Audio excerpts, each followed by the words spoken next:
Well, part 2 is the crucified Savior is risen. That's the theme of the Bible, starting at John 20, and it's covered through Acts 1. And Jesus rose, the Creator, ignored and rejected by most, showed himself, but he only showed himself to those who had believing eyes. He only showed himself to those who had loving hands. They're the only ones that got to touch him.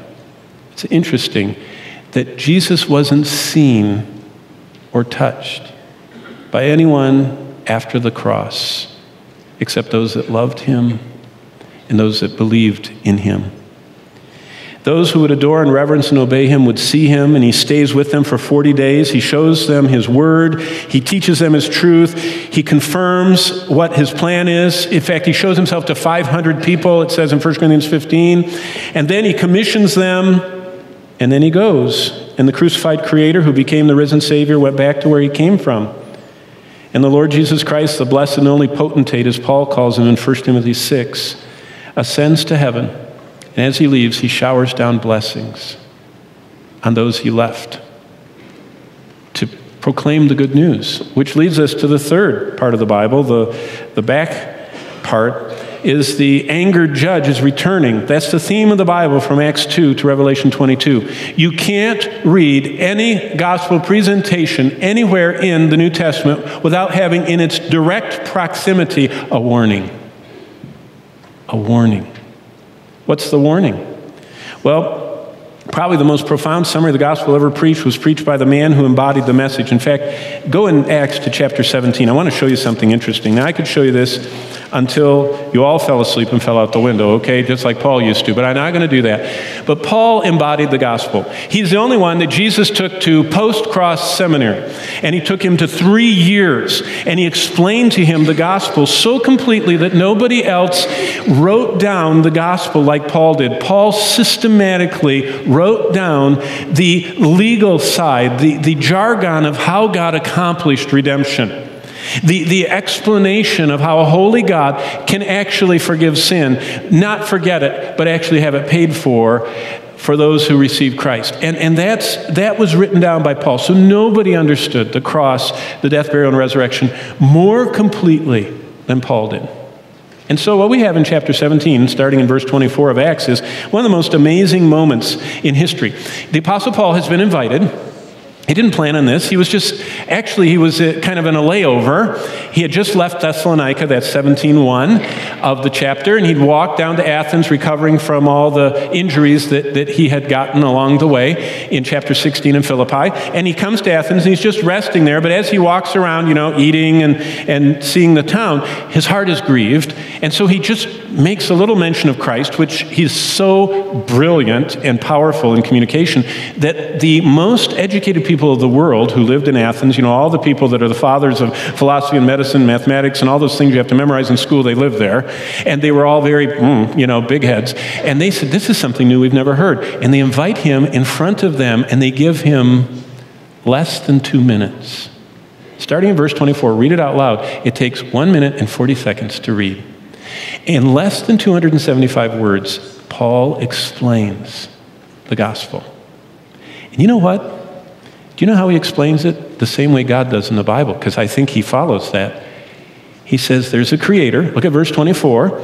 The God who made the world and everything in it, there's the creator. Verse 27, he's a savior, that you should seek the Lord in hope that they might grope for him and find him. He's not far from each one of you. That's the arm's length. He isn't, you don't have to go on a trip. You can grope. You know what grope means? Reach out like this. It's kind of like you're in a cave or you're in your house at night and you're looking for the light switch. Jesus is within an arm's length as Savior. But he doesn't end there. Look at this. This is the missing link in the popular socialized gospel of our day. Verse 31, the judge. See, the Creator, he introduces that, is the Savior that died. But if you won't listen to him and reach out for him, look at verse 31, he's the judge. He has appointed a day in which he will judge the world in righteousness by the man whom he has ordained.